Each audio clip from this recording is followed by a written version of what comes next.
22 years ago, two wonderful people, Norman and Florence Brody, endowed a public policy forum here at the University of Maryland in the School of Public Policy. And the goal was to have in-depth discussion about really important issues.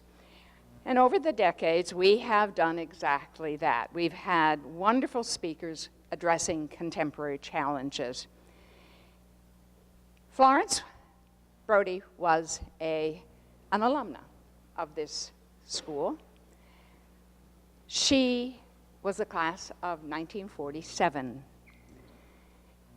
Norman was an alum by marriage. That's what he said. You'll find in life that many times that happens. Today is a very sad day because Florence Brody, the class of 47, passed away today. She was an amazing woman, and I want to tell you a little bit about her because I think this forum has her heart and soul in it. This topic tonight is so much what she cared about. The family asked us to go on with this program tonight as a tribute to her, as a celebration of her life and her vision. And I think that is just right there, a statement of values that are the heart and soul, I think, of the School of Public Policy in the University of Maryland. Florence was a real leader. She was a champion. She was a champion for women at a stage when women really needed some champions. Those were the dark ages in many ways. And so it's really appropriate. Today is the International Day of Women. And I think Florence would be so happy to see so many of you here to take part in this wonderful event. She majored in business and public administration. And she was an advocate and a champion for women and for groups who sometimes didn't get a fair deal. That's my kind of woman. And she did with her life what so many of you, I know, will do with yours. She put everything she had into good values. She supported women's studies here at the University of Maryland, in addition to supporting this wonderful Brody Forum, which was one of her passions. She also supported Jewish studies and the performing arts. She would have supported this evening with gusto. She believed in the power of education and the possibility for social good through dialogue about tough subjects. She was a role model. And this forum is her legacy for civility and optimism about the human condition. And so with that view of Florence, I want to set off a little bit of history of this Brody Forum, and then introduce our speakers.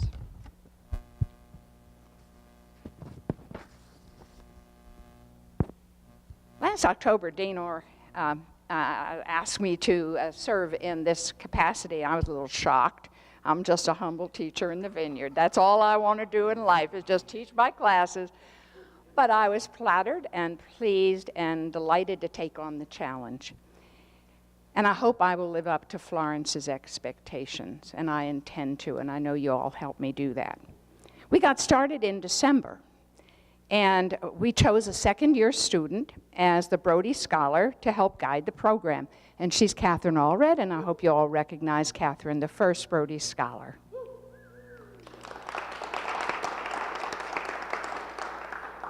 I'm sorry Florence didn't get to meet you. She'd have loved you. Well, I'm going to have this honor of serving in this wonderful job with a student advisory board. Because I figured, heck, this is for you, let's run it together. So if the members of the board would stand, I'd like everyone to recognize our Student Advisory Board. Thank you very much. Appreciate that. What we decided to do is we will focus on guidance for our scholars in residence, namely our students, and our focus will be on leadership. We do two things this year. We will hold at least 2 fora, and this is the first one. And secondly, we have created a leadership book club. And we had our first meeting last week. We focused on Katharine Graham and her evolution to leadership upon the death of her husband, because she didn't think she was ever going to lead anything. And there she was with tremendous responsibilities. And it's marvelous when you read her book about her evolution as a leader, and we learned a lot from that. Now, there's really a story, and everybody who's ever been in my class knows I always have a story. There is real continuity for the Brody Forum in our choice of Katharine Graham's book. Because you see, contemporaneous with The Post, the movie, and the Pentagon Papers, Ben Bradley came to the University of Maryland School of Public Policy to talk about the Post's role in publishing the Pentagon Papers. So the Brody Forum has a history of taking on important subjects and delivering. Well, we're going to be doing a lot of work this spring, this summer, and we're going to have our full program set for the fall. Tonight, I really have the pleasure and privilege of introducing our guest speakers. And I'm going to take the time to do that so you understand where they're coming from and what they're giving you. The Leadership Forum tonight is on leadership for fraught times, responding to hate and violence. We're going to look at this from a national perspective, and then we're going to bring it right back home here to the University of Maryland College Park. Our guests were Duran Ellison, and I'm going to introduce him first. He is the regional director of the Anti-Defamation League.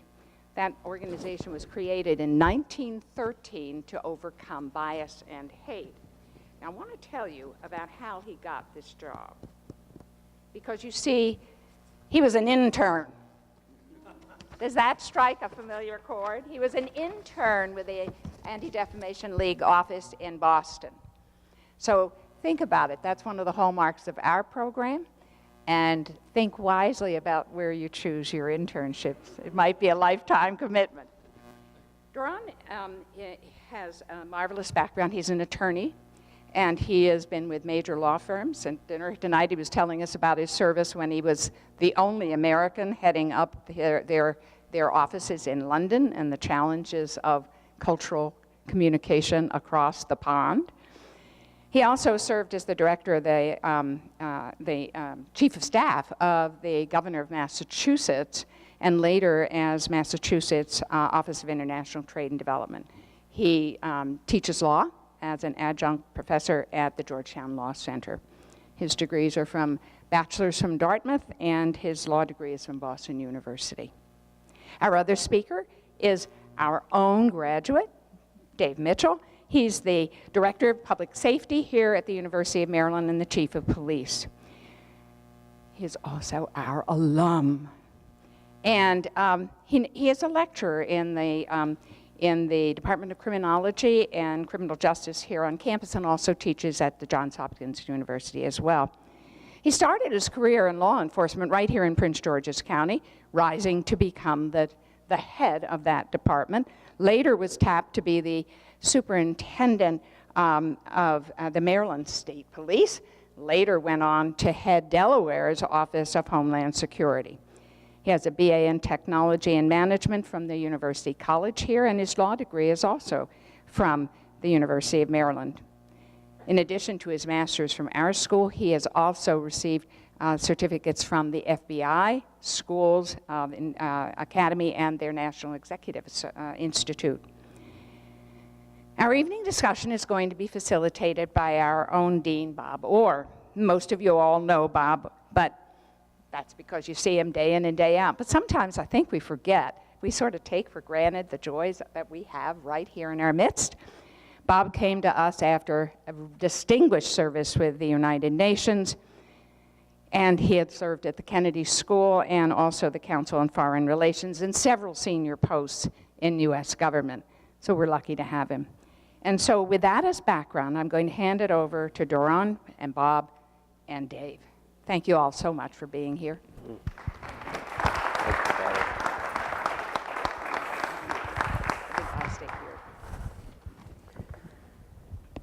Thank you, Betty.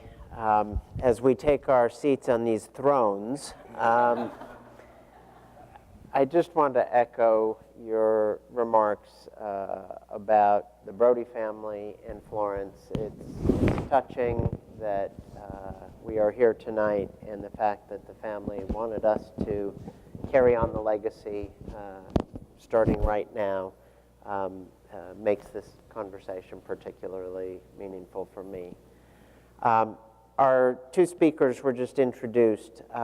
What I would like to do is just start a conversation with the two of you and then expand the conversation to the whole room. So please think about what you want to know while we have these two incredible experts and, dare I say, leaders on the issues that we're going to focus on tonight, confronting hate and violence. I wanted to start, we're in a policy school and we often get very policy focused very fast and very wonky very fast. I wanted to start at the very personal. Can both of you maybe just reflect on where you first encountered hate and bias personally and what you did with that? You don't have to get too personal, but I think entering this subject, it's important that we all think about what we're bringing, both positively and baggage that we bring to the conversation. And I thought it would be good for the audience to hear. Where did you encounter hate and bias first, and what did you do with that? So, who would like to start? I'll leave it up to you two to decide. Okay, I'm going to pick somebody if you don't. Doron, maybe I'll start, and thank you everybody for being here. Thank you for the kind introduction. And this being International Women's Day, I should acknowledge that my mother is an international woman. That's the connection. That's why I'm here, I guess. But actually, that's part of my story, and that is I am the son of an immigrant, and hate and bias was seared into my consciousness at a very young age. It's one of my earliest memories as being an other in the community where I lived. I was, designated that by virtue of my religion. I had a funny name in my community, and I'm not casting aspersions, but diversity was defined in that we had both Irish Catholics and Italian Catholics, and I was neither.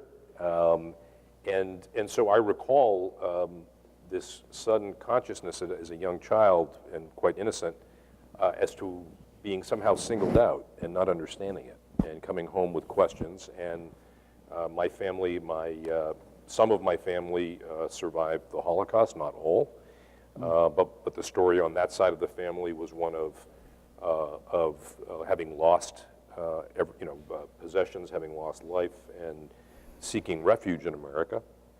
And on my father's side, it was 2 generations prior, the same story in the so-called Russian pogroms. And so part of our consciousness was of both what is possible when evil is allowed to run rampant, but by the same token, what was possible in a country as wonderful as America and a democracy where the son of an immigrant could end up with the wonderful opportunities that I had in my life and that I hopefully have given due effort towards. So for me, confronting hate and bias is personal. It's something that I've experienced and that I understand, but so is the American dream, and so is the resilience of our democracy. And so I look forward to our conversation about how in this iteration of the hate and violence and bias that we see, unfortunately, emboldened and empowered in our society, how do we meet this challenge in this iteration of the hate? Having been raised in at least my first 12 years in Pittsburgh, I grew up going to integrated schools, and my grandmother was very religious, and I used to go to church with her 3 times a week. So I learned about hate from biblical stories, and never really recall a lot of hate until the Kennedy-Nixon debates when he ran for president in 1960. One of the debates was right outside of Pittsburgh.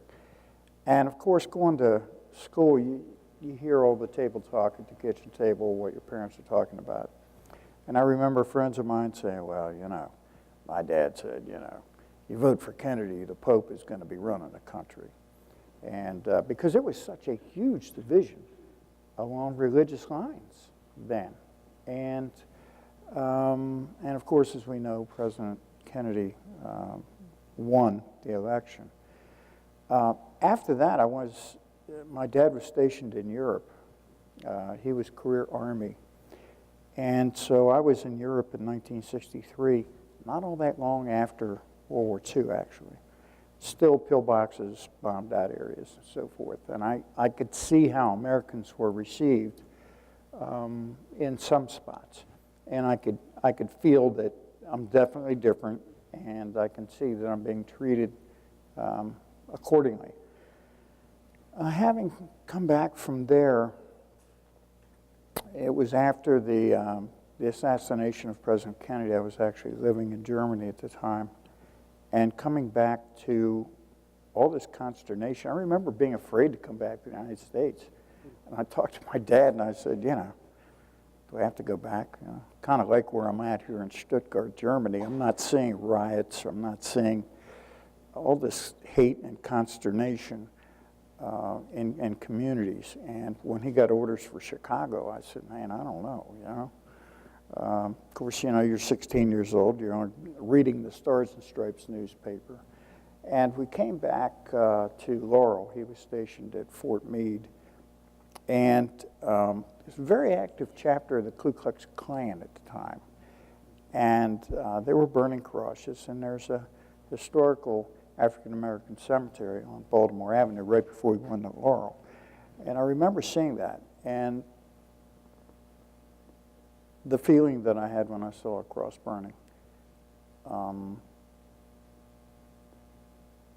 And as I went into police work, it was right around that time, believe me, if you had short hair and you were wearing a uniform, you weren't necessarily popular.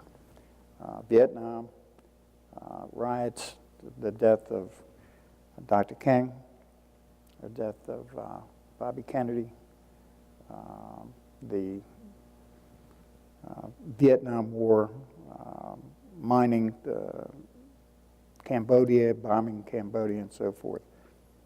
And I got to feel a lot of, at least dislike.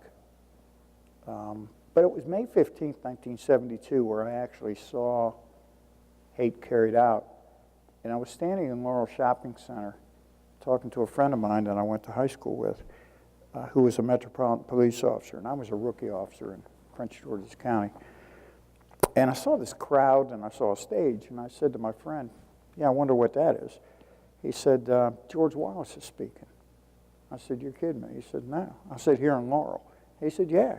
You know, and I knew he was running for president. And for those who don't recall George Wallace, because my criminal justice class thought I meant the comedian, and I said, no, not that guy. This was the governor of Alabama who stood in the doorway and would not allow African Americans to attend the university. And of course, he spewed hate. Segregation today, segregation tomorrow, segregation forever. And when he came down off the stage, Arthur Bremer shot him 5 times. And I was maybe 15 yards away, and he shot a Secret Service agent in the throat, and I took part in the apprehension of Arthur Bremer. That clearly rang out in terms of hate. Throughout my career, having dealt with the Ku Klux Klan, infiltrating the Ku Klux Klan, and a number of other hate groups, have all given me experiences that I reflect on. One thing I learned, hate is not new, and hate isn't going away anytime soon. So I'm delighted to be here to celebrate not only the school, thank you, Dean, thank you, Professor, and with my distinguished colleague, I congratulate the Year of the International Woman. My mother was a welder during the war. She built LSTs with her sisters in Pittsburgh. And she was the first woman admitted to Toastmasters. So she raised me with a healthy dose of respect for women, especially women in the workforce. I dare say she raised you right. Thank you. So one reason we're sitting here tonight and talking about this topic is we have issues in the country. As you said, Chief, we've always had issues with hate and bias and violence. But this moment feels different. There's a lot coursing through the country. But I want to start closer to home on campuses and on this campus. We invited Jeroen Ezekson and his colleague from the ADL to come speak with all the deans and the president and the provost and the vice presidents of the university some months ago. ADL, of course, is a preeminent civil rights organization that has specialized in understanding hate, deconstructing hate, and moving a different direction. You, I think it's safe to say, blew the leadership of this university away, both with your approach, your statistics, your diagnosis of what's going on. Could you just share a little bit with our SPP family tonight what is going on campuses around the United States? Thank you, Dean, and thank you for those kind words. Oftentimes it's difficult to look beyond the experience that you are having day to day. And sometimes truth is evident and it's in front of your face, and sometimes you need to understand the context and to really analyze, from my perspective, not just the existence of a problem, but to evaluate solutions. I think you have to understand the motivation, you have to understand the context in which something arises. So we spend a lot of time as a national and international organization tracking activities and looking at trends. So something that we noticed starting already a couple of years ago was an increased level of extremist activity on campuses. And it intrigued us. We weren't sure, we couldn't quite explain why. But let me tell you that we recently put out a report that documented that since from the fall of 2016 to the fall of 2017, we had over 360 incidents of the distribution of white supremacist propaganda on college campuses in America, in 44 states across 200 campuses.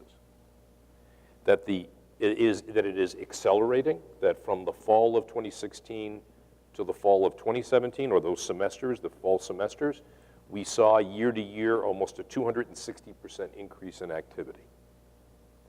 Now, this is just flyering. This is just the dissemination of these posters you might see. You've seen them. Unfortunately, we've had them here on campus.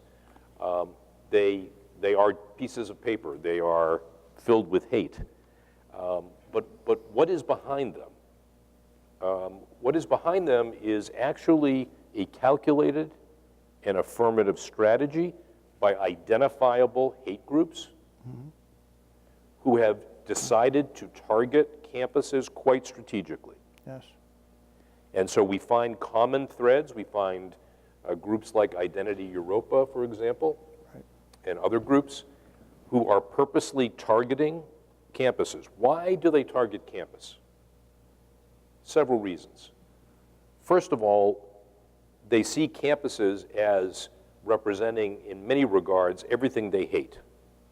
Open dialogue, tolerance for all types of people, conversation, development of ideology. They perceive campuses to, by and large, be progressive also. Number two, they believe that campuses represent a microcosm of society, but a uniquely, I would say, uniquely able to be disrupted. If you hang a flyer in a public place in the middle of a shopping area, maybe some people will notice it, maybe not, maybe somebody will tear it down, maybe somebody will report it. When you hang a Ku Klux Klan or a neo-Nazi flyer in the middle of campus, you know what happens. The campus erupts, oftentimes. They are also quite sophisticated in that they know that oftentimes the reaction of students, and this is a function of exuberance but also youth, is to demand action immediately, to look to blame somebody, quite frankly, and oftentimes it's the administration. It's to impact not just an individual who happens to see it, but why do we distinguish hate crime from regular crime? And ADL wrote the model legislation that is now adopted in 45 out of 50 states in some form, and at the federal level to specifically designate hate crimes as a different type of crime. We designate it because you are targeted with a hate crime because of who you are or what you believe, first of all. And secondly, it seeks to delegitimize you and the community that you are a part of on the basis of your race, religion, gender preference, ethnicity, etc. And that is un-American, it is counter to democracy, and we need to call it out, and we need to try to prevent it, and we need to punish it in a different way. The reality is that they come to campus because they want to reach groups of people. They want groups of people to feel unsafe. But they also want groups to have conflict with one another. And oftentimes the most difficult conversation I have, and I'm oftentimes called to campuses to speak with students in the aftermath of a swastika or a noose or these flyers, all of which has happened in Greater Washington multiple times in the last 12 months. And the students feel angered, understandable. They feel threatened, understandable. But they oftentimes revert to, why wasn't this prevented? Where are the people who say they care? Why aren't other students coming and asking how I am? And they start a process of destructive dialogue, if you want to call it that, or of pointing fingers rather than taking the step back and reflecting on how do we move forward with this. And so that disruption, when it's seen by these provocateurs, it's a very easy technique. It takes one person or two people in the dark of night to come hang some posters. They're going to get disruption. They're going to make people afraid. They're going to get publicity. This is a major story on the news, certainly with social media, when we'll talk about technology later. There is a megaphone quality to anything that happens on campus. It will have also an effect that goes out to your parents, to your family, to alumni. It becomes much bigger. They cannot get more bang for their hateful buck than on campus. And what that means is, and we see the patterns, we've actually located, we have a center on extremism where we monitor every hate group in America. We see where they talk to one another to the extent that it's not in the deepest of the dark web. And we attend their events, and we maintain portfolios on them across the United States. We have 26 offices across the United States. So if there is a tactic being adopted by the Klan in one jurisdiction, all of our offices are on notice. If it happens with the alt-right or with the neo-Nazis, et cetera, we have a matrix approach.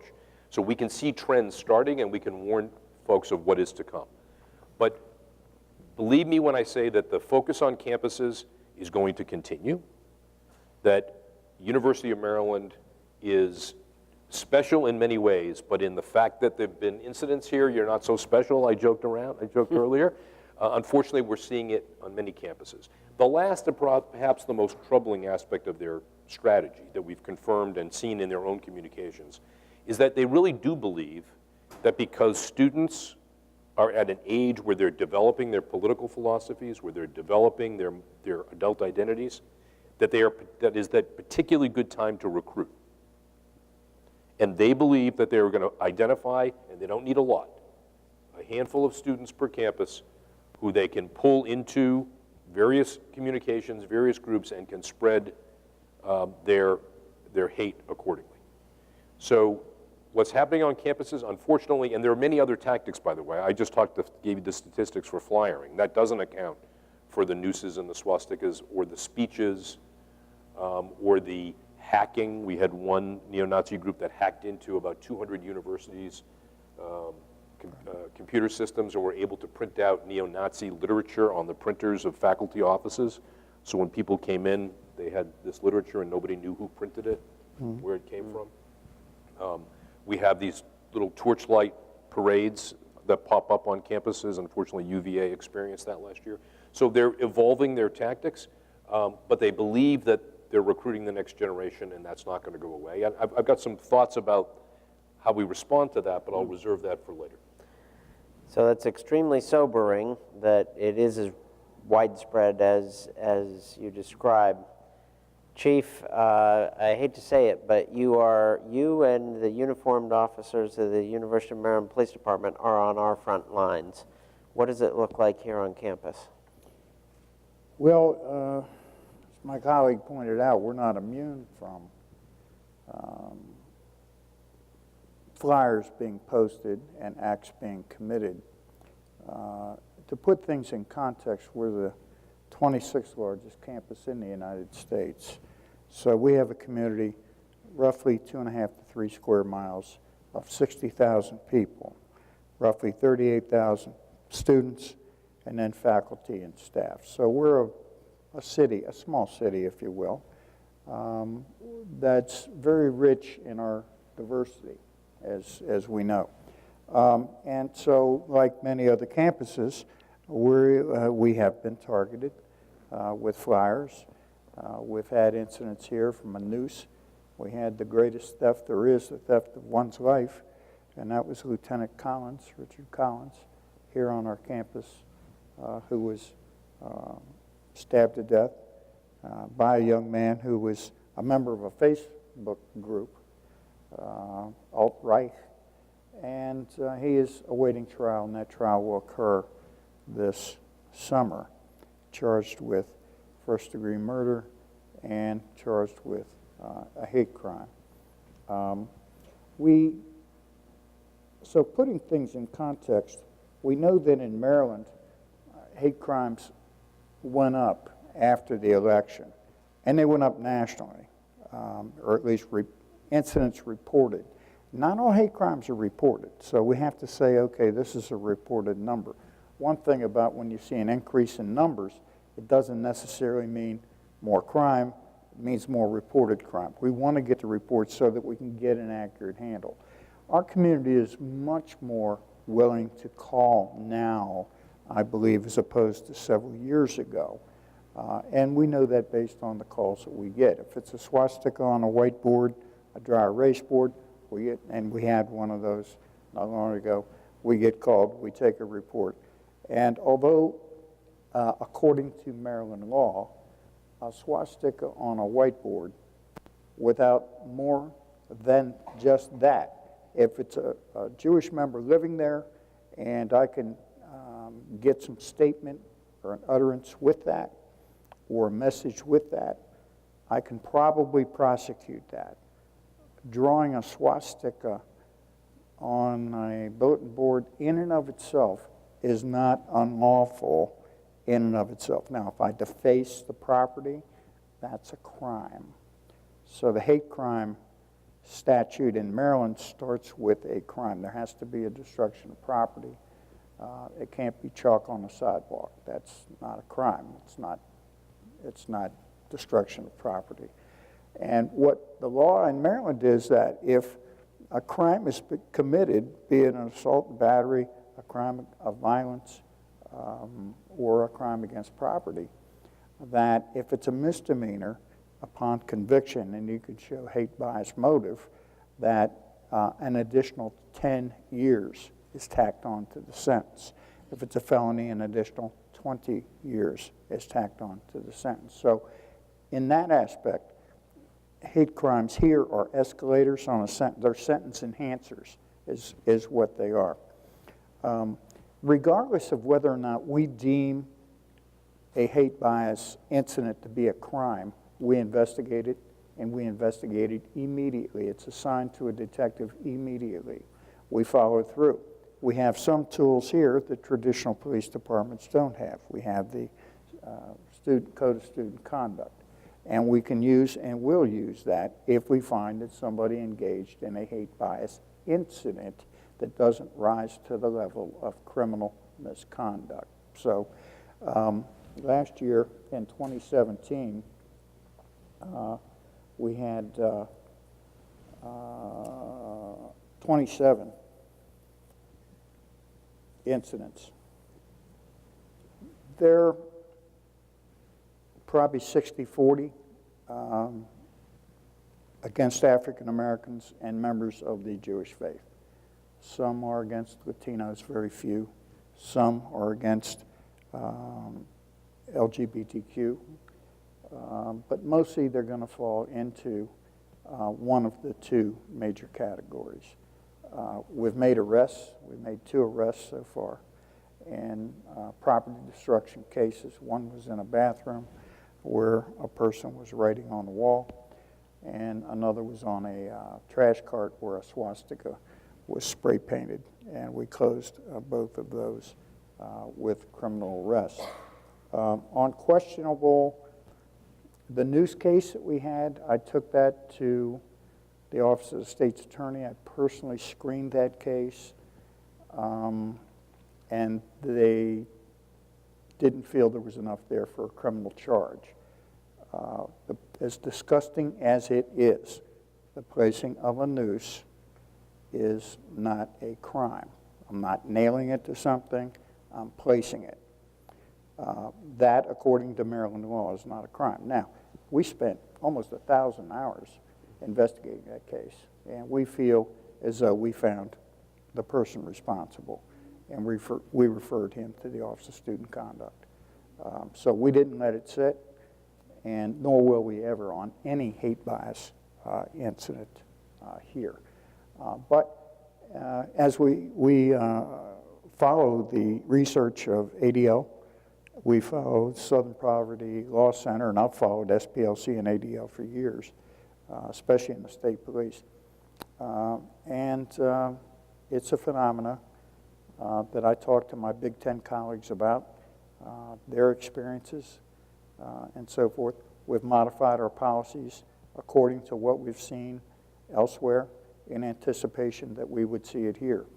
I've added additional cameras, especially to Marymount, which is where our LGBTQ offices are, among other offices and classrooms, so that we have them as investigative tools. We have over 400 cameras that we monitor 24/7, 365, so that we can either observe suspicious activity or we can go back after an act is committed inside where we wouldn't have necessarily a camera, but pick up who came and went. We also use a swipe card access, and we can tell who came in at what time and so forth. So we're seeing it, we're responding to it, and we're coming together as a community. As you know, Dr. Lowe has put together a task force, and Dr.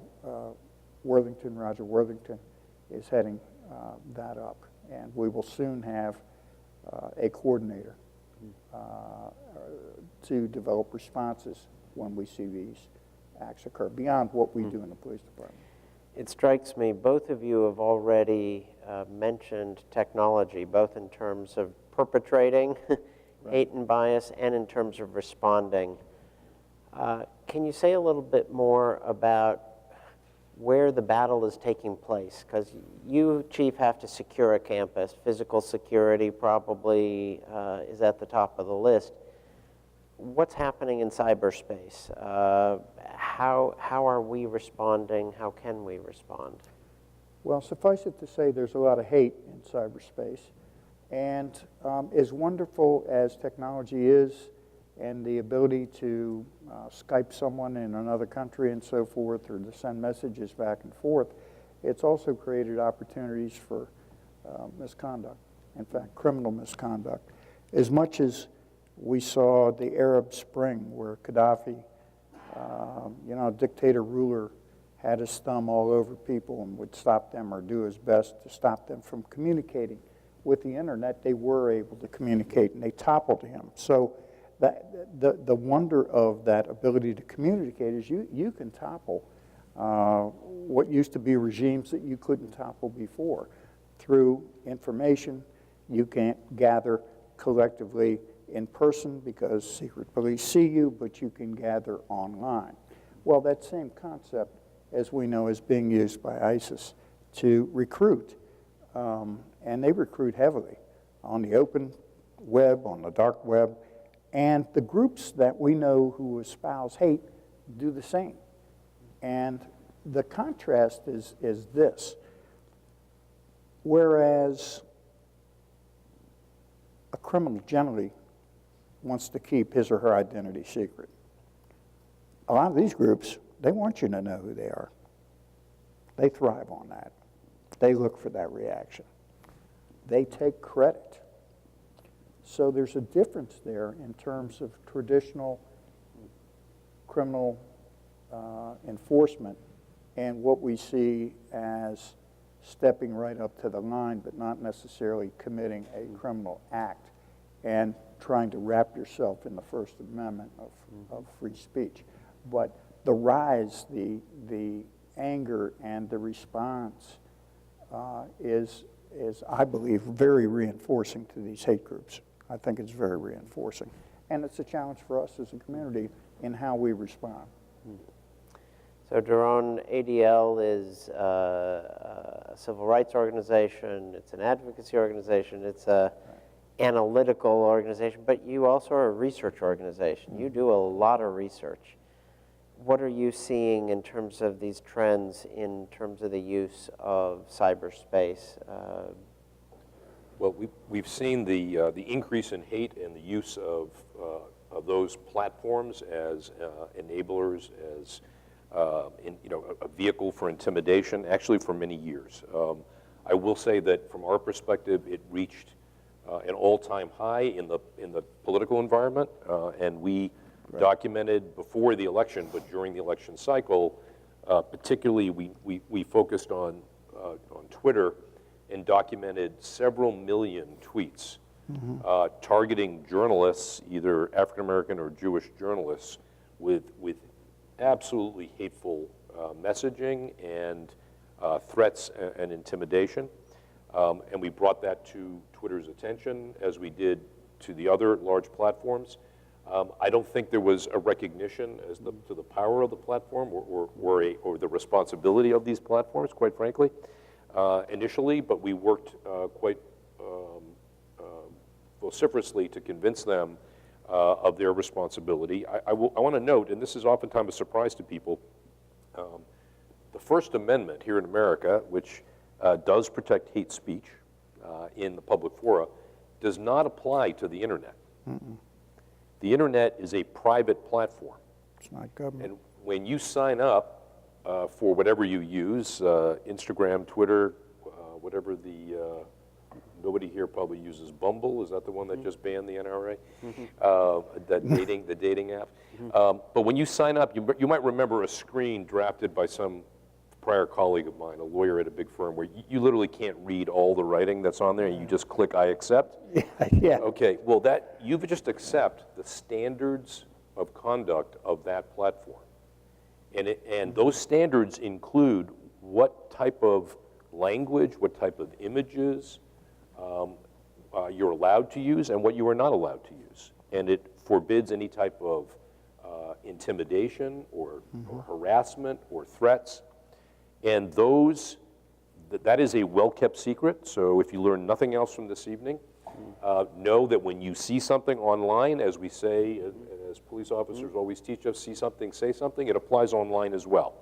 And every platform has a location where you can report when you see something that you think is in violation of, it can't be just in violation of good taste. If that was the case, I'd be reporting everything my teenage kids look at. But if it truly is a violation of standards for the way we're talking about, that's reportable, and the platforms are taking much more seriously those reports, and they're actually affirmatively removing not just content, but actual sites, organizations you probably read about. YouTube has been in the mix lately, and it is a challenge.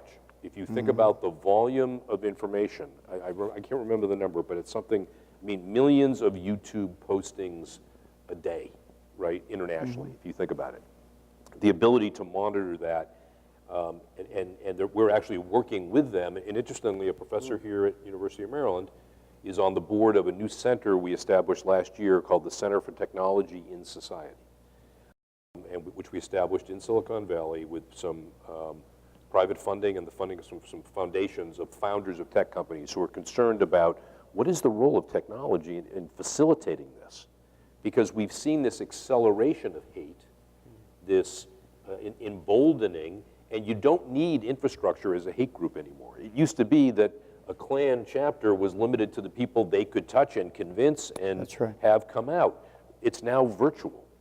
So when I responded to last spring, after Taylor Dumpson, the first African-American female student body president at American University, was elected, the next day, there were nooses with bananas and racial epithets hung around her sorority, right here on the AU campus. Yep. And we, in monitoring the situation, noticed that a couple of neo-Nazi leaders were highlighting the fact that this happened, praising it, and calling upon all of their adherents to target Taylor, this junior sophomore at AU, and her family. And this is an area that we call trolling. And what the idea of trolling is, we are going to find all the personal information we can about you online, and they have ways of hacking into your accounts, anything you posted on Facebook if you don't have the right protections on, et cetera. And we are going to use it to spread intimidation and fear among you and your family. And we were able to give Taylor and the university the heads up that this was about to happen, but not before someone sent a picture of Taylor superimposed into a picture of her hanging in a lynching. And when I responded to the first rally in Charlottesville, also last spring, the first one was in May actually, not in August, and the mayor stood up and said, this does not represent Charlottesville, when David Duke and the Klan and the neo-Nazis and Richard Spencer came together. They came off the web. They found each other on the web. They came together in Charlottesville for the first time physically, and as soon as the mayor resisted them, they started trolling him and his family. And the mayor, who hadn't announced this, happened to be Jewish. He started receiving messages of his two-year-old twin sons superimposed in the barracks at Auschwitz saying their turn is next. So this is the sickness of these groups and how they utilize technology to try to extend their power. So we are working with the platforms, we're working on algorithms to identify this speech and make it more, it depends on each of you reporting it. We also are trying to facilitate innovation. In fact, another professor here at University of Maryland university is one of 20 schools across the country who are in our initial group of a project we call Innovate Against Hate, where we're asking students, when we have some grants that are available, to come up with social media-based and technology-based responses to hate. And we're asking students who grew up, this generation, who grew up with and have a sense of how it works, to help us come up with ideas as to how to counter some of this online. But the internet is with us to stay. We need to clean it up. We need to be attentive. There have been assaults committed via the internet, again with a Maryland, not a University of Maryland connection, but a state of Maryland connection. A journalist was targeted who had reported on, had been critical of the president. He had previously made public the fact that he was an epileptic. There was a gentleman here in Salisbury, Maryland, that sent him Twitter messages with a strobe embedded and triggered an epileptic fit. And that gentleman is being prosecuted for assault over the internet. So the innovation will continue by the haters, but so will the response by law enforcement and the organizations that are focused day in and day out to try to stop this. So this is a very serious subject, but I do want to note for the record that when you talked about the dating app Bumble, I didn't see any recognition by our students. So they're working too hard to spend their time on Bumble. I want to get into an exchange with the audience, but one last question for both of you. This is heavy stuff. It's hard stuff. And you both deal and see so much of it every day. How do you stay up? How do you stay hopeful? How do you keep after this hard work every day? Well, I draw strength from my colleagues, our department, and the resilience that we have. It takes a lot of resilience when you're faced with getting up and going to work. And I don't have to deal with hate every day, but I deal with hate a lot. I've got a full-time threat assessor. That's all he does, is deal with hate and threats. That's what he does every day. And we have a beta team here, behavioral evaluation and threat assessment, so that you can send message to them. And we don't run the beta team, but we have a seat at the table. And where we get together and say, okay, Professor X has some writing here from a student that's very dark. We saw that at Virginia Tech. And it began that way. And of course, just dark writing, and Stephen King makes a living off that. So, you know, there's a balance here. But when you combine that with other things, if you talk to quietly, without embarrassing a student, a faculty member, or a member of our staff, if you talk to their colleagues and is anything going on? Is there something happened in their life, that kind of thing?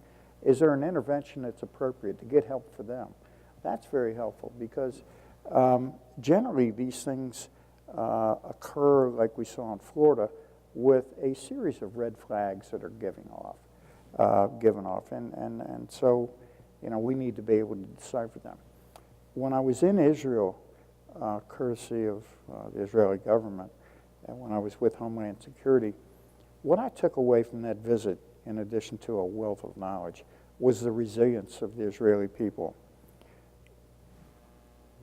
It was just not unusual to have a suicide bomber, you know? And so you have to ask yourself, well, gee, you're out here, you ride a bus and so forth, whatnot. The resilience is remarkable, remarkable. During my studies here at the School of Public Policy, I read Viktor Frankl's book, Man's Search for Meaning. You know, how do you get stripped of everything in a concentration camp down to you don't have any clothes? And there's an electric fence. Why not just throw yourself on it? You know, how do you maintain resilience?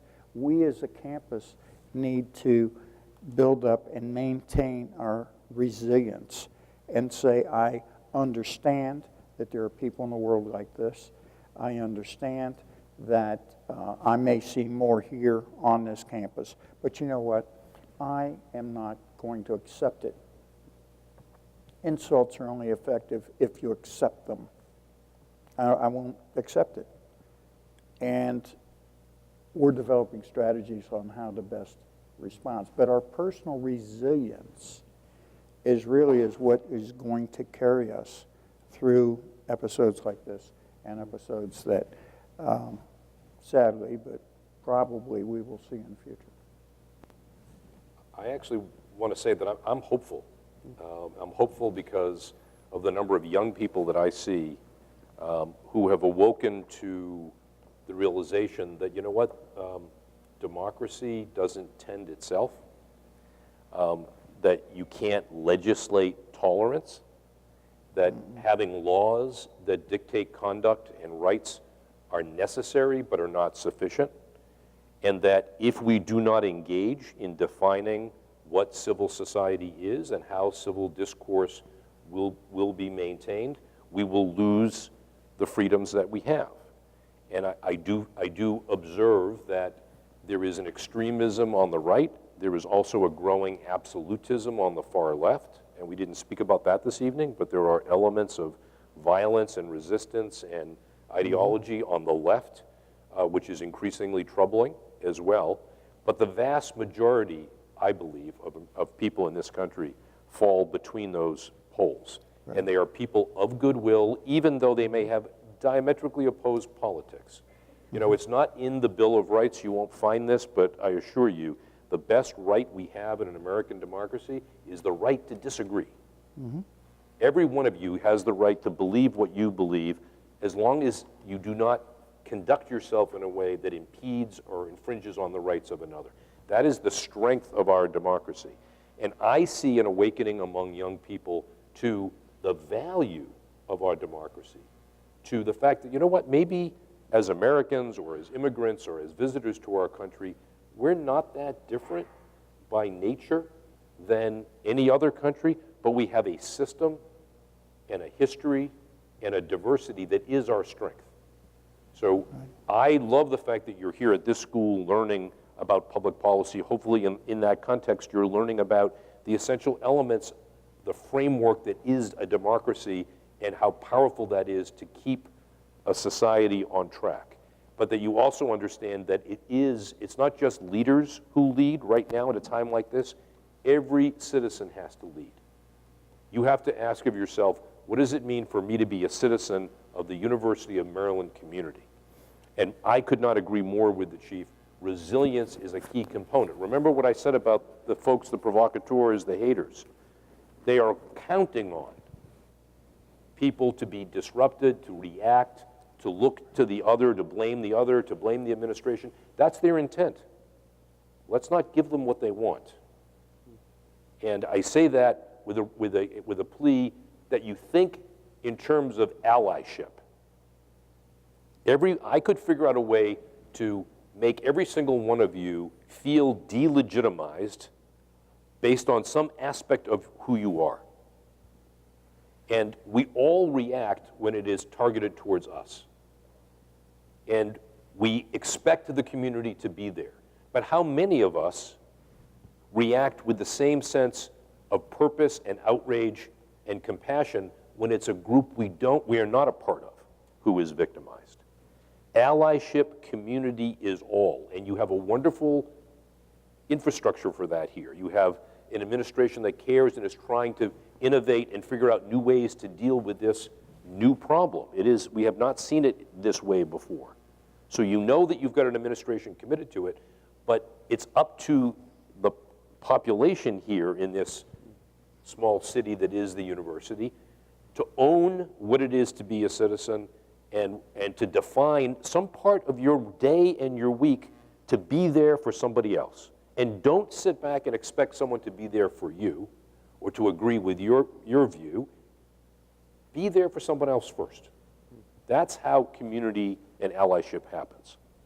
And I see this message resonating. I see people, maybe fear is what focuses us. Sometimes it's adversity that brings the best of us out. But I want you to reflect on what you can do and what kind of judgments are you making every day? What are you thinking about the other? And how do you get curious and try to engage in conversation with the understanding that we can disagree and we still can do so with respect? You'll hear, and this is my last point, you will hear people constantly blame politicians. Congress can't get anything done. This politician, that politician. And believe me, there's plenty of politicians I would be happy to join in terms of their lack of leadership. But politicians in a democracy, particularly in our House, reflect the populace that has elected them. So we should look at our leaders, our political leaders, as a mirror. They are not to blame, although I believe that they should step up and do things differently, but they are a reflection of what's going on in our communities. If we want them to change, we have to change. I love just what you just said about fear focuses us. As you were talking about allyship, it struck me that allyship amplifies our higher angels.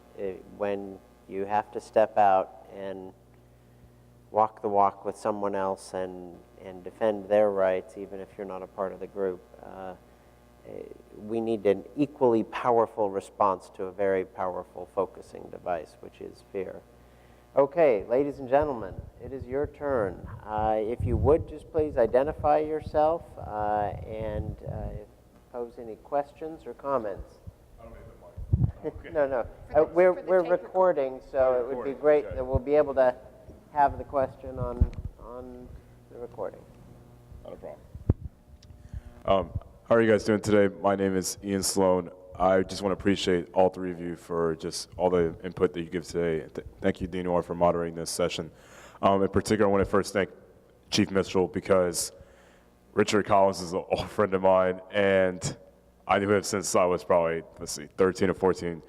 And it was just grateful to hear how you approached the situation when it first happened, and I followed it. And I had to also be kind of like the liaison between what was going on in the university and what was going on between my friends who also went to high school with him. And they just felt a lot of animosity and just a lot of anger towards Sean. And because of me working in the legal system, because of me having a certain rational mindset, I had to say to them, I said, I understand you want him to be charged with the hate crime, but I see you have to be patient. And I knew State's Attorney Elsa Brooks would get the job done in terms of being able to process properly how to add in the hate crime, because I personally worked with her when I was an intern at the State's Attorney's office. And I just feel like the best thing that maybe you all can add on to it, or if someone wants to add on to it in the audience, is to just sit back and listen. We have a concern as human beings to be sometimes impulsive, sometimes subjective. And it's not a bad thing, it's just an instinct sometimes. But sometimes being objective, to be able to pace out and understand what is the best reaction to something is also the best way to improve ourselves and also improve others around us. And like you were saying, Ms. Durant, people that are even different from us. So what would you guys say in terms of approaching in the objective but still maintaining your subjective and not letting it be dismissed, but knowing that the objective is definitely the key to keeping us saying to ourselves, okay, we're not going to let words, we're not going to let signs, we're not going to let these minor actions get the best of us and allow us to move forward. Very well said, and thank you for that point. I think we have forgotten how to be in conversation in our country. We have forgotten how to listen first and then speak. We react to things understandably oftentimes. But I'll speak to our political dynamic because I think that's illustrative of where we've come to and what, I would argue, in effect, has emboldened the haters. And that is, we don't talk to one another anymore across disagreements. We don't even talk at one another. We live increasingly outside the university context in isolated communities, be they ethnic, be they economic, socioeconomic. We listen to media that is oftentimes an echo chamber for what we already believe, and unfortunately on television and even some print media, it's hard to find just reporting of facts. It's opinion labeled as fact, and that's been an evolution in the media. We do rely on social media where we choose who we want to hear from. And again, if you can defriend anybody you disagree with, it's pretty easy to have strong opinions and believe you're right. And so we live in this self-imposed set of bubbles, and I'm overstating it a little bit for the point, but the number of highly intelligent, highly educated people that I know who cannot have a rational conversation about many issues is a problem in our country. I was joking that I was yelling once around Thanksgiving at NPR. I started yelling and my wife thought something was wrong. I said, no, I was listening to a story where they had 3 people come on and give advice how to avoid talking about politics at the Thanksgiving table with your family. And from my perspective, I was saying, have we reached the point where even with family, we can't have civil conversation and respect one another in disagreement? Now, I'm not talking about the extremists. I'm not talking about the haters. But you can see how immobilizing it can become when people jump and react as you're articulating, whether it's reacting to a situation or to a position or to a comment. We all need to take a step back, because even in that, oftentimes we're making judgments. I recall, and among progressive audiences, I make this point because I want to make the point to a progressive audience, and I'm not assuming this is, but some of you probably are, and that is, it's problematic when folks are labeled as deplorables. That's delegitimization in our nomenclature. When the President Obama, who I had a huge amount of respect for, though in the campaign trail talks about dismissing certain people who are clinging to their guns and their religion. And you may recall that comment. That comment was troubling to me because religion is the fundamental first right of every American, the freedom of religion. And I'm not a gun rights advocate, but that's also a constitutional right. But if you dismiss groups of people based on their beliefs or their priorities, then you can't be in dialogue with them. And ultimately, we have to remember that the existence of the United States of America was a compromise. That our Constitution represented a compromise, which has been amended and improved. It certainly was not in its initial conception. It did not recognize the rights of African Americans, of women, of many other classes, and yet it was a framework that evolved. Compromise is not a four-letter word, and yet you would think it is. So let's reflect each individually. I do this myself. How am I speaking? How am I listening first? Speaking later? How am I trying to understand and be curious about the other? And understand how they evolved to that position, why they have that view. There is soft prejudice, soft bias in many, many people that does not go to the level of the extremists, but it is dangerous too. But we can only engage in conversation, because I believe education is the antidote. I believe that I can't understand another person unless I understand their narrative. But if I can't listen to them, if I can't have contact with them, how can I ever understand their narrative? And if all I want to do is say what my narrative is, we'll never get around to it. Is this making sense? So we have to start reflecting on our own conduct, on actually going out of the way to listen first, and to talk to people with whom we disagree, and start exercising those muscles again with the understanding that civil discourse is imperative in a democracy. I would only add, I love the spirit of your question. The word community just rings in my head over and over during these discussions. What is our antidote to hate? What is our antidote to the threats, the violence? You used the word resilience a number of times, Chief. I think building community and building resilience such that we feel what each other are feeling, but then we respond together, because we're not going to beat these bad trends on our own, either individually or as subgroups. We have to cohere as a family, as a community. I totally am with you on the yelling against a story about don't have discussions around the table. If you can't have real, honest debates, respectful debates with family or with extended family, and I would consider this school extended family, we have to be willing to talk about stuff we disagree with each other on, but do it in a way that builds a future together and assumes a future together, because not a lot of people feel a common future right now. It's very divided. Other questions, comments? Please. Hi, my name is PJ. I want to again thank you for coming here today. So recently this weekend, I'm a freshman this year, we had a hate bias incident on my floor. A racial slur was written on the board of the RA. And we had someone to come and talk to us, and they mentioned the point about building trust again within the community.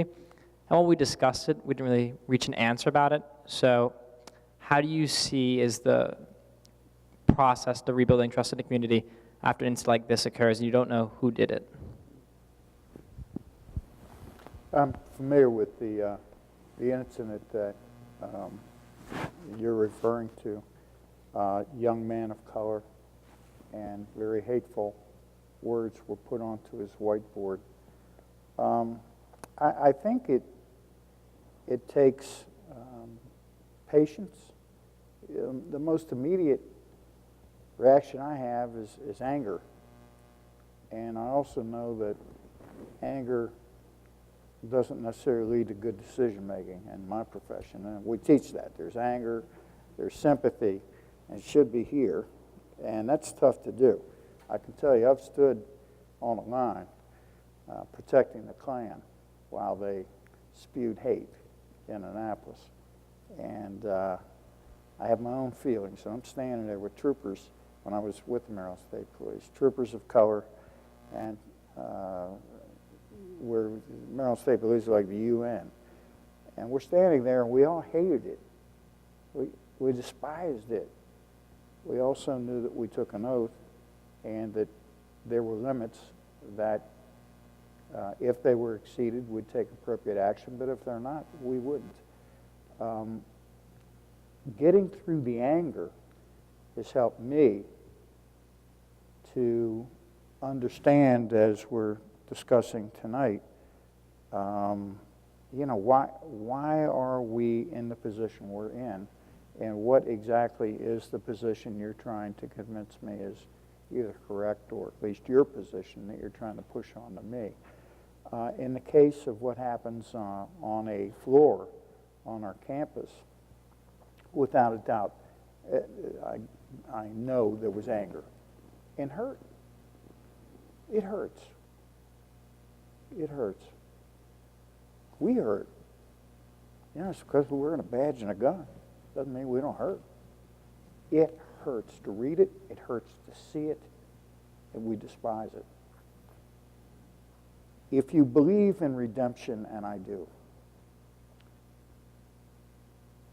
I believe that the coming together in a community that can replenish resilience in that coming together, that perhaps there is a good that can come out of that. Maybe this young man who's an RA, we're speculating that, and we asked, have you taken any action as an RA lately that, somebody's striking back, and their way of getting back is to point out your race and put hateful message on your whiteboard. Perhaps our investigation's continuing. Whether or not we'll be able to find who did it, I'm not quite sure. Usually on a whiteboard there isn't much evidence and there's no camera out front. I'm hopeful. But that's going to take a community response. And I think a community response, and whoever did it's going to hear the community response, that this is unacceptable. We do not accept what happened to our colleague. It's unacceptable. One way to consider doing that also, and depending on if you're convinced that it was somebody, on your floor or in the dorm or whatever, pull a group together. You might want to have a facilitator or not, but you guys should have a conversation, both in support of the RA, but share your perspectives on your experiences. Have you ever experienced something like that? And what is it about it what's the intent? What's the impact? Make it a collective experience. Share the experience, and you will find more common ground than maybe you realize. And, if the individual is participating, if you make it mandatory, for everybody on the floor, maybe that person even feels a little shame and learns something. If they're not willing to stand up and say, I did this and I apologize, you can't control that. But you certainly can create both support for the RA, but also a common sense among the people who have seen that and experienced that. But you have to be willing to step up and say, hey, this is what's happened to me. And listen to what it sounds like, it feels like for somebody who is victimized. That's how we build community. And that's the learning, I think, opportunity in that. I wish I could say that people were shamed. As the chief said, look, we, ADL, brought the lawsuit or supported the legislation in Georgia that first required that the Klan could gather, but they had to take their masks off. And back then, that meant that the Klan didn't show up in nearly the numbers because they felt shame. They didn't want to be associated in public with what that represented. Today, they proudly post themselves They do. you know, on billboards. We've lost an element of the shame, which I don't quite understand. But I believe deep, for people of goodwill, if somebody acted out of a perceived joke or or not understanding the true impact, create an opportunity and everybody will gain in that conversation. Everybody will gain, and what the profound impact on me with Charlottesville was, as I'm watching the tiki torches and so forth, was, of course, I've seen the absence of shame over years dissipate. At one point, I thought that if instead of arresting a youth for youthful indiscretion doing something foolish, if we had neighborhood boards that they had to appear in front of, there would be some sense of shame and there would be restorative justice, and that would work. I don't have as much hope for that, especially after I looked at these tiki torches, and and I said to my staff, they're not even covering up. They're proud. And look at them. This is not your grandfather's Klan. These are young men, predominantly men, who are marching with a purpose, and they're not afraid to be identified. And of course, there was a consequence for many of them that they were. Their employers found them and terminated their employment. But the coming together and the reinforcing the values of your floor and our greater community, I think, will go a long way. And hopefully that message will create some sense of regret. Okay. We have time for one more. Students get privilege here, so.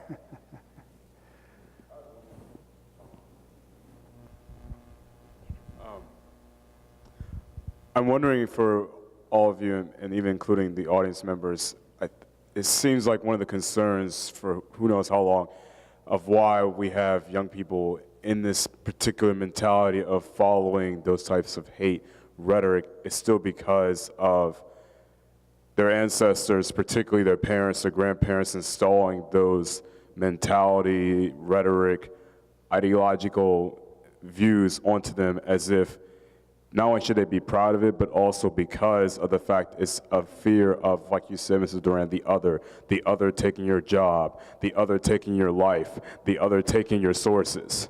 To be able to say that, okay, if I make sure that I continue and maintain the beliefs that my ancestors are saying are causing me to feel like I'm going to be disadvantaged, I can do so. And now that they're doing it, particularly with social media, it's like you said, they're not going to stop, but then the opposite effect is, what do we do as people that do not follow those ideological situations? And one of the things I think about is, outside of my main job, I try to make sure that I impact the youth, in particular kids in the preteen stages, because that's the most fascinating group in terms of like being curious about not just the world, but also about themselves and what they believe in, because they're still trying to develop in just in terms of how they connect with their families or what they want to do with like their extracurricular activities and in high school preparation. And it's just like, I wonder for all of you, to be able to be young people to impact kids, that could be one of the ways to oppose but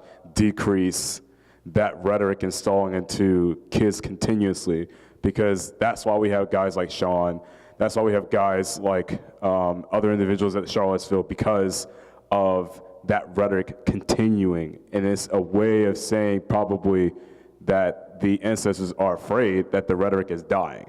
How do we keep it alive? We install into the youth to keep it alive. If we don't, then the rhetoric continues to die. Just like with racism, racism is around, but let's say if racism wasn't installed into current young people, it would be dying. Because at that point, there's too many of us that believe in equality and just respect on racial groups and other rhetoric that's more so about just having common ground. So I guess to lead up to that, my main question or suggestion is, do you guys feel like in terms of us as young people and other individuals to impact the youth, that is one of the strongest ways to oppose / decrease that rhetoric from consuming us, not just literally, but also mentally? Absolutely, and the biggest programmatic focus of our organization, the ADL, is actually in schools. And we, you know, it's been documented through many studies that children begin to identify, to create their own self-identity by noticing how they are different from others, noticing features in others that are different than them between the ages of 2 and 3. That is the root of the potential for bias. In some sense, our identity is created in contrasting our features ourselves with others around us. And so kids will notice differences as early as 2 and 3 and comment on them, and sometimes uncomfortably. And so we developed an approach, and our one program is called No Place for Hate, where we engage in peer-to-peer activities to examine the impact of bias and intolerance and to discourage bullying and cyberbullying. Bullying is the key because that's how it manifests in kindergarten. We start, our first program is in kindergarten and goes through K through 12. And it is a big problem and a growing problem, partly for the sort of the needing to break the cycle, but unfortunately, there's something in human nature that if we can elevate ourselves on the backs of others, it's almost a human characteristic, right? We do it in different ways. We identify, we find ways. I mean, I think sports is a great way for us to channel some of that, right? So here in America, we do it through our sports rather than, you know, through actual war. But it is something about human nature that we seek to constantly define our own existence relative to others. So we engage, we just put out another audit of anti-Semitic incidents in the United States. This is not just crimes, but incidents. Year to year, they went up 57%. The largest increase was in K through 12 schools. The largest number, and again, I take the chief's point that that's in reported incidents. We're working very hard to encourage people to report things, and so part of that is definitely an increase in the reporting, and part of it is an actual increase. But if we cannot educate our children to be tolerant and that bias is anti-democratic, or at least in terms of judging people on the basis of their identity, we have a major problem on our hands. My hope is born of the fact that I see in my own children an acceptance of the other in a much deeper, broader way than in my youth. So I really do believe that the vast majority of young people look at one another and accept one another, and it's the various forces that are imposed or the lack of education over time that maybe leads some of them astray. But I'm betting on you and folks younger than you that we're going to win this. That's right. With a little bit of our experience and a lot of your energy and commitment, that we are going to look back on this period as yet another difficult period in American history, but that also demonstrated, in the chief's words, the resilience of our people and the resilience of our democracy. I think there's hope, and this is hopeful. This is very, I'm leaving tonight with more resilience than when I came in, because I'm looking at the future of our world. I was raised in an environment much different than the one that you probably were raised in. I used to listen a couple times a week to Fire and Damnation from the pulpit, and I knew God would get me if I didn't carry myself the way I was taught as a Christian. I also was taught, and I used to sing songs when I was a kid, Jesus loves the little children. I still hear the words, and it's about tolerance. And we have seemed to have lost a lot of things over time. And you can argue if it's good or bad, but how many families actually sit at a dinner table now without a TV on and talk? And I've seen many tragedies involving young people who were raised in a family that had great values, but children got lost from the family into another family, an online family, or a neighborhood family. That's what happens with gangs, because we all have these needs to be accepted and so forth. And frankly, these supremacist groups are very cunning. And their syllogisms, if A equals B, then B must equal C. And trying to gather that interest and then to hook you, and that's what happens with ISIS. So I think that the more we can each one teach one, so to speak, and we can speak up, and when we hear offensive language or someone who talks about an offensive deed or makes light of a tragic circumstance, that we say, you know, in my day when I was younger, it would be, gee, I thought you were a Christian. Today you can say, you know, I don't accept that. I'm surprised. I thought you were my friend. I don't associate with that. We don't say that in this house. You know, my law school training was mostly involving the disability community, so I'm a disability rights terrorist, so to speak. You know, that's right. Moto sidewalks down so wheelchairs can get up. I've done all that stuff in my legal career, and you know, I've pointed out, what? How can you say that? You know, but sometimes we go along to get along. You know what I mean? That doesn't mean speak up and challenge someone to a fight, but to challenge their belief or their attempt to be funny and say, you know, I don't believe that. And I found that not to be true in my experience. And education, I think, levels the playing field when you look at the history of hate and where it ends up in society. And I'm hopeful. Thank you for replenishing and filling my glass with more resilience and hope. And I enjoyed tonight. Thank you. Well, I would just like to thank you on behalf of the whole school community and Professor Duke and the Brody family for leading us through a challenging conversation, but leaving us with some solutions, some hope. I just want to say that both of you are a picture of leadership against hate and bias, and that gives me hope. Thank you. Thank you. Thank you. Thank you.